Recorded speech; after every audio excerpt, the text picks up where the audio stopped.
ವಚನಗಳು ವಿತ್ ಮುಗುಳು ನಗೆ ಚಾನಲ್ಗೆ ಆತ್ಮೀಯವಾದ ಸ್ವಾಗತ. ಸ್ನೇಹಿತರೆ, ಇವತ್ತು ನಾನೊಂದು ಮೋಟಿವೇಶನ್ ವಿಡಿಯೋ ಜೊತೆ ಬಂದಿದ್ದೀನಿ.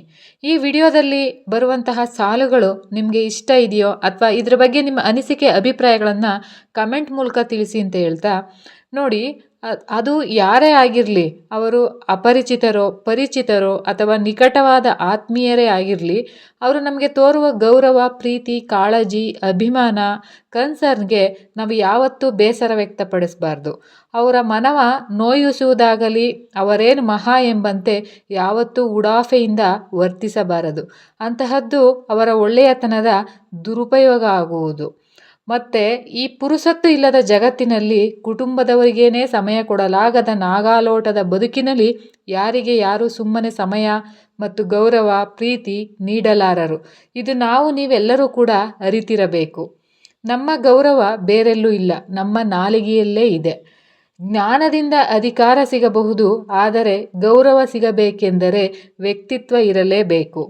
ಬದುಕು ತುಂಬ ಚಿಕ್ಕದು. ನಿಮಗೆ ಗೌರವ ಕೊಡದಿರುವ ವ್ಯಕ್ತಿಗಳ ಬಗ್ಗೆ ಯೋಚಿಸುತ್ತಾ ಬೇಸರಿಸುತ್ತಾ ಸಮಯ ಹಾಳು ಮಾಡಬೇಡಿ. ಅದನ್ನು ನಿಮ್ಮನ್ನು ಪ್ರೀತಿಸುವವರಿಗೆ ಕೊಡಿ.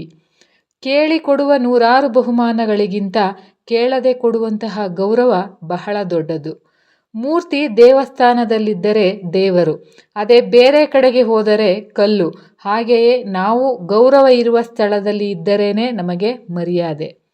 ಮನುಷ್ಯನಲ್ಲಿ ದಡ್ಡತನ ಇದ್ದರೂ ಪರವಾಗಿಲ್ಲ, ಆದರೆ ಸಣ್ಣತನ ಇರಬಾರದು. ಯಾಕಂದರೆ ಮನುಷ್ಯನ ಗೌರವ ಕಳೆದುಕೊಳ್ಳುವುದು ದಡ್ಡತನದಿಂದಲ್ಲ, ಬದಲಾಗಿ ತನ್ನ ಸಣ್ಣತನದಿಂದ. ಅಪರಿಚಿತರೊಬ್ಬರಿಂದ ನನಗೆ ಗೌರವ ಲಭಿಸಿದಾಗ ನಾನು ದೊಡ್ಡವನೆಂದು ಬೀಗಲಿಲ್ಲ. ಅದು ಗೌರವಿಸುವವನ ದೊಡ್ಡಸ್ತಿಕೆ ಎಂದು ಮಂದಹಾಸ ಬೀರಬೇಕು. ಗೌರವ ಅನ್ನುವಂತಹದ್ದು ವ್ಯವಹಾರದ ಸರಕಲ್ಲ, ಅದೊಂದು ಹೃದಯದಲ್ಲಿ ಚಿಗುರೊಡೆಯುವಂತಹದ್ದು. ಸಹನೆ ಧರ್ಮಕ್ಕಷ್ಟೇ, ಅಧರ್ಮಕ್ಕಲ್ಲ.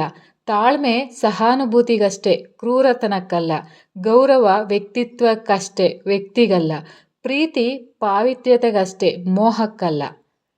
ಇರಲಿ ನಿನ್ನಲ್ಲಿ ನಿನಗೆ ನಂಬಿಕೆ, ಮುನ್ನಡೆಸುವುದು ನಿನ್ನ ಆತ್ಮಾಭಿಮಾನ, ಬಲ ನೀಡುವುದು ನಿನ್ನೊಳಗಿನ ಆತ್ಮವಿಶ್ವಾಸ, ಶಕ್ತಿ ಪುಂಜವಾಗುವುದು ನೀ ತೋರುವ ಗೌರವ, ದಾರಿ ತೋರುವುದು ನೀ ಕಟ್ಟಿದ ನಿನ್ನ ಆ ಕನಸು, ಒಳ್ಳೆಯದನ್ನು ಹುಡುಕಿ ತರುವುದು ನಿನ್ನ ಆ ಒಳ್ಳೆಯ ಮನಸ್ಸು.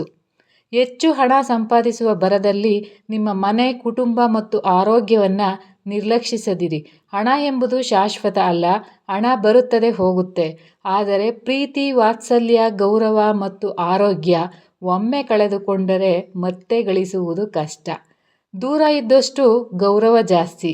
ಮಾಡುವ ಕೆಲಸದಿಂದಾಗಲಿ ಗಳಿಸಿದ ಸಂಪತ್ತಿನಿಂದಾಗಲಿ ವ್ಯಕ್ತಿಯ ಘನತೆ, ಗೌರವ ಹೆಚ್ಚುವುದಿಲ್ಲ. ಆಡುವ ಮೌಲ್ಯಯುತ ಮಾತಿನಿಂದ ಮಾತ್ರ ಹೆಚ್ಚುತ್ತದೆ. ತೂಕದ ಮಾತನಾಡಲು ಪ್ರಯತ್ನಿಸಿ, ಘನತೆ, ಗೌರವವನ್ನು ಹೆಚ್ಚಿಸಿಕೊಳ್ಳಿ. ಆಸ್ತಿ, ಅಂತಸ್ತು ಕೆಲಸದಿಂದಲ್ಲ. ಈ ಕ್ಷಣ ನನ್ನದೇ ಎಂದು ಬದುಕು. ಜೀವನದಲ್ಲಿ ನಮ್ಮ ಸಮಯ ಅಷ್ಟೇ ಉಚಿತವಾಗಿ ಸಿಗುವುದು. ಅದಕ್ಕೆ ನಾವು ಜಾಸ್ತಿ ಬೆಲೆ ಹಾಗೂ ಗೌರವವನ್ನು ಕೊಡಬೇಕು. ಎಷ್ಟು ತಾಳ್ಮೆಯಿಂದ ಇರುತ್ತೀಯೋ ಅಷ್ಟು ಅಗ್ರಸ್ಥಾನ, ಎಷ್ಟು ದೂರ ಇರುತ್ತೀಯೋ ಅಷ್ಟು ಗೌರವ. ಎಷ್ಟು ಕಡಿಮೆ ಪ್ರೀತಿ ಮಾಡುತ್ತೀರೋ ಅಷ್ಟು ಮನಃಶಾಂತಿ, ಎಷ್ಟು ಕಡಿಮೆ ಆಸೆ ಪಡುತ್ತೀರೋ ಅಷ್ಟು ಪ್ರಶಾಂತತೆ, ಎಷ್ಟು ಕಡಿಮೆ ಮಾತನಾಡುತ್ತೀರೋ ಅಷ್ಟು ಬೆಲೆ.